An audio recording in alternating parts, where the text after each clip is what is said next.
Assalamualaikum warahmatullahi wabarakatuh. Bertemu lagi dengan saya di channel Cerita Misterius. Pada kesempatan kali ini, saya akan membawakan kisah misteri yang berjudul Kejayaan Pedagang Ayam Geprek. Seperti apa kisahnya? Namun sebelum kita masuk ke dalam ceritanya, nama dan tempatnya disamarkan semua. Dan tak perlu kita berlama-lama lagi. Langsung saja, mari kita simak ceritanya. Di kesempatan kali ini, saya akan menceritakan tentang pedagang ayam geprek yang memang menggunakan bantuan dari iblis untuk membantu melancarkan usahanya. Saya akan menceritakan salah satu usaha yang dimiliki oleh Pak Sabto. Ayam geprek Pak Sabto ini memang terkenal ramai. Bahkan bukan cuma dari satu desa, tapi di antara kecamatan. Ayam geprek Pak Sabto mungkin lagi viral, makanya banyak sekali pengunjung yang datang. Di sini sebut saja namanya adalah Edi. Edi sebagai narasumber, yang kebetulan rumahnya dekat dengan rumah makan Pak Sabto. Pak Sabto membuka rumah makan di salah satu pasar yang berada di kota tersebut.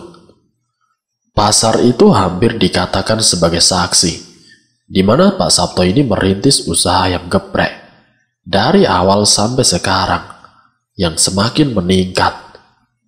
Bahkan ada 7 orang yang sama-sama menjajakan ayam geprek, tapi di antara salah satunya milik Pak Sabto, yang memang usahanya ini di luar nalar dari penjual ayam geprek lainnya. Setiap harinya, Pak Sabto memerlukan 400 potong ayam untuk dijadikan ayam geprek. Bisa dibayangkan, kalau dipotong-potong akan menghasilkan ratusan porsi ayam geprek. Tidak hanya satu cabang saja, tapi ada 6 cabang ayam geprek Pak Sabto. Dan setiap harinya, bisa dikatakan laris manis. Setengah tahun Pak Sabto menjajakan usaha ayam gepreknya. Selalu ramai pembeli. 6 orang yang awalnya sama-sama berjualan ayam geprek. Mereka pun mending mengganti usahanya daripada tetap berjualan ayam geprek, tapi tidak pernah laku satu kali pun. Mereka ada yang berpindah jualan ketoprak, jualan ayam bakar, jualan bakso dan juga lainnya. Edi yang memang pernah membeli ayam gepreknya Pak Sabto, ia mempunyai firasat ataupun kejanggalan tentang rumah makan yang dimiliki oleh Pak Sabto. Ketika dia memakan di tempat milik Pak Sabto, rasa dari ayam gepreknya itu memang luar biasa, tidak ada bandingannya. Setiap kali orang membeli ayam geprek di sana, memang rasanya seperti ada bumbu khususnya yang tidak dimiliki oleh pedagang lainnya, sehingga membuat orang beramai-ramai membeli ayam geprek Pak Sabto. Namun Edi yang pernah memakan di rumah makan tersebut melihat keadaan yang begitu ramai, dan di bawah kolong meja makan itu banyak tisu-tisu yang berserakan, piring kotor yang tidak diberesi. Dipandang mata tidak enak sama sekali. Tapi banyak orang yang makan dengan santainya, tanpa menghiraukan tempat yang jorok. Tempat tersebut yang memang belum dirapikan atau belum dibersihkan oleh pelayannya. Padahal pelayannya itu sangat banyak, entah karena kurang sempat, atau memang itu sudah hal yang biasa menurut orang-orang. Kalau di tempat rumah makan Pak Sabto, kondisinya memang kurang bersih. Edi yang mendapati keadaan seperti itu, merasa aneh dengan rumah makan tersebut, yang seharusnya rumah makan ini terkenal dengan kebersihannya, tapi tidak dengan rumah makannya milik Pak Sabto, dengan keadaannya yang lantainya berdebu. Bahkan ada pelanggan yang kondisinya waktu itu hujan-hujanan dan duduk menaikkan sepatunya di kursi. Itu semua dihiraukan oleh pelayan dan juga pemilik rumah makan tersebut. Entah itu karena pegawainya sibuk semua, atau bagaimana. Eddie yang melihat itu pun kebingungan. Pembeli yang mendapati pemandangan yang seperti itu tidak menjadikan masalah. Sudah menjadi hal yang biasa bagi mereka yang sedang memakan ayam geprek di tempat rumah makan Pak Sabto. Dan tidak ada satu pelanggan yang komplain tentang kondisi tempat yang kurang bersih. Bukan kurang lagi, hampir dibilang itu sangat jorok. Aneh tapi nyata, karena pembeli di sini tidak pernah merasakan hal itu. Ketika Eddie ingin memakan di tempat itu, ia merasa kurang sreg. Ia pun memutuskan untuk membungkus dan memakannya di rumah. Sesampainya Eddie di rumah, ia segera memakan ayam geprek yang tadi dibelinya. Namun yang dia rasakan berbeda sekali dengan waktu dimakan di tempatnya. Rasa ayam geprek yang luar biasa enaknya seketika hilang begitu saja. Merasa aneh dengan rasa ayam geprek tersebut membuat Eddie mempunyai firasat yang kurang enak. Eddie mencoba untuk memanggil temannya. Sebut saja namanya adalah Andi. Andi, sini. Saya punya makanan. Ayo makan bareng. Ajak Eddie untuk memastikan bahwa rasa ayam geprek yang dia makan itu berbeda. Ada apa, Ed? Kok tumben tiba-tiba ngajak makan bareng? Iya, ini tadi saya beli ayam geprek di Pak Sabto. Waktu kemarin saya makan di sana, rasanya sangat enak. Tapi kok ini aneh ya? Tidak ada enak-enaknya. Tidak seperti saya makan di warungnya Pak Sabto. Menurut kamu, apakah itu ada bantuan jin yang membuat rasanya itu menjadi nikmat? Ketika dimakan di tempatnya rasanya enak, tapi ketika dibawa pulang, kamu tahu sendiri, ini rasanya aneh banget kan? Iya sih Ed, bisa jadi, soalnya rasanya aneh sekali, tidak ada enak-enaknya. Tukas si Andi. Rumah makan ayam geprek milik Pak Sabto memang sudah dibuka setengah tahun, dan belum pernah ada kabar-kabar kalau telah melakukan pengelarisan. Namun kalau dipikir secara logika, tempat makan ya harusnya bersih rapi dipandang enak sekali. Sedangkan di warung makan milik Pak Sabto, tisu kotor berserakan, piring kotor menumpuk di meja. Pegawainya banyak tapi seperti tidak punya pegawai. Namun yang aneh di sini, untuk para pembelinya, sama sekali tidak risih dengan kondisi yang seperti itu. Eddie yang penasaran, ada apa sebenarnya dengan rumah makan ayam gepreknya Pak Sabto. Ia pun mencoba untuk datang kembali, dan kebetulan ia kebelet ingin ke toilet belakang. Kebetulan toilet itu berada di dekat dapur. Eddie bisa melihat banyak pegawai yang sedang memasak. Ketika Eddie masuk ke belakang ke tempat lainnya, ia melihat sesuatu yang aneh. Karena di bawah tempat cucian piring, ada semacam kendi yang terbuat dari tanah liat. Para pegawainya mengambil air dari kendi itu. Padahal di tempat cuci piring itu, terdapat keran air yang masih berfungsi dengan baik. Eddie yang melihat itu digunakan khusus untuk mencuci piring, untuk mencuci ayamnya. Bahkan sebelum ayam itu digoreng, ayam itu disiram terlebih dahulu menggunakan air dari dalam kendi tersebut. Eddie yang takut ketahuan, akhirnya memutuskan kembali ke depan, ke tempat yang semula ia duduki. Eddie tetap mencoba untuk tetap makan di situ. Dia memang merasakan makanan di situ sangat nikmat, berbeda ketika dibawa pulang. Namun pada saat malam hari, Eddie ke situ, dan kebetulan dia kebelet buang air besar Edi pun meminta izin untuk masuk ke kamar mandi belakang. Ia sudah kebelet. Edi pun melewati orang-orang yang sedang bekerja. Namun saat di tengah jalan, Edi memperhatikan gentong yang pernah dilihatnya. Namun ia segera menuntaskan hajatnya yang sudah tidak bisa ia tahan lagi. Dan tidak membutuhkan waktu yang lama. Akhirnya Edi selesai membuang hajat. Ia tidak keluar dulu, tapi dia menyempatkan untuk mengintip dari jendela yang ada di kamar mandi itu. Edi memperhatikan setiap pegawai yang bekerja di sana.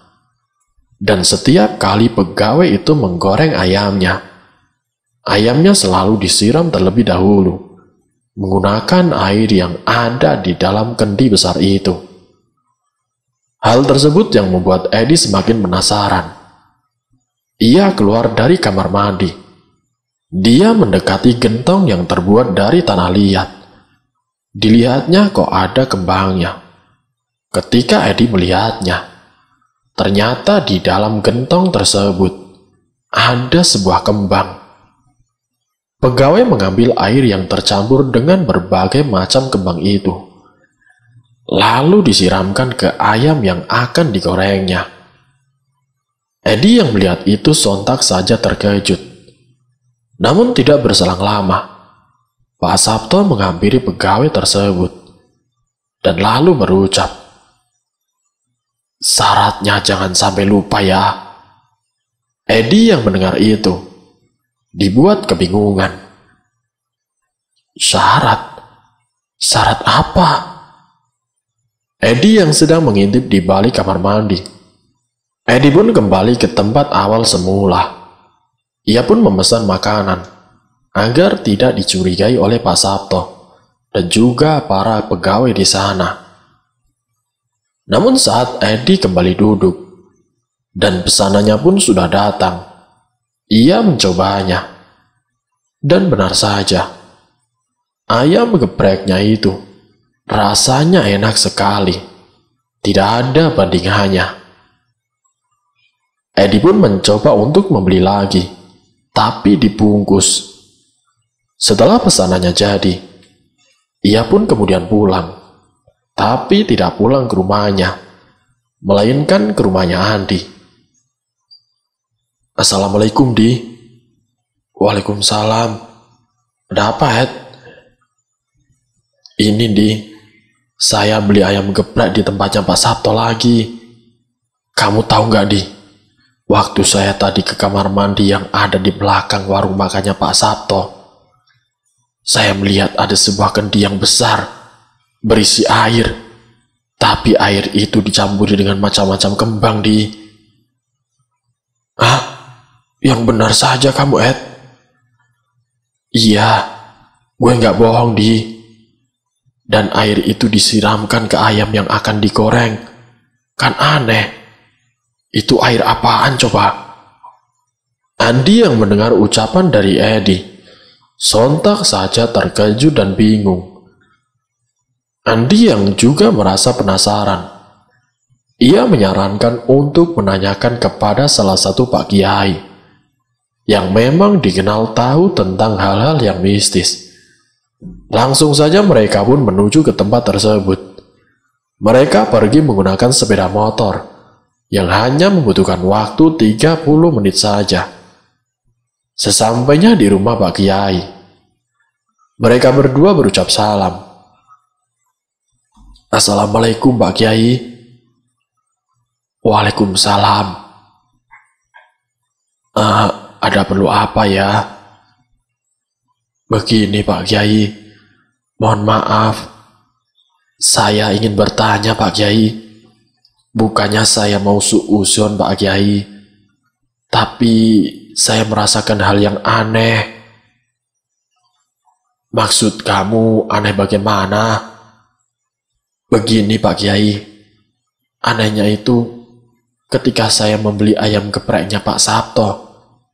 Kalau ayam gepreknya tak makan di tempatnya Pak Sabto, rasanya enak sekali, Pak. Tapi waktu saya meminta dibungkus dan ayam gepreknya itu dimakan di rumah, Rasanya menjadi aneh, Pak Kiai. Rasanya itu tidak ada enak-enaknya sama sekali. Bagaimana maksud kamu? Coba kalau ngomong yang pelan-pelan. Saya kan sudah berkali-kali makan di tempatnya Pak Sabto. Dan saya pernah mendapati di tempat rumah makan Pak Sabto ini. Mohon maaf Pak Kiai, saya ngomong apa adanya ini. Di antara salah satu pegawai, ketika dia mau memasak ayam itu, ayamnya disiram dengan air yang dicampuri dengan kembang. Terus, dari rasa ketika saya makan di tempat, rasanya nikmat, luar biasa. Tapi 2 kali saya membungkus ayam gepreknya itu, ketika saya makan di rumah, rasanya tidak enak sama sekali Pak Kiai. Kotoran berserakan, piring kotor yang menumpuk di meja, terus banyak debu. Tapi anehnya pengunjung yang makan di situ tidak menghiraukan keadaan tersebut, seakan-akan itu semua bersih. Rumah makan ayam gepreknya Pak Sabto, apakah ada hubungannya dengan hal-hal yang mistis Pak Kiai? Pak Kiai yang mendengar secara cermat apa yang disampaikan oleh Edi. Pak Kiai pun lalu menjawab, "Mohon maaf sebelumnya. Saya ini hanya memperkirakan saja.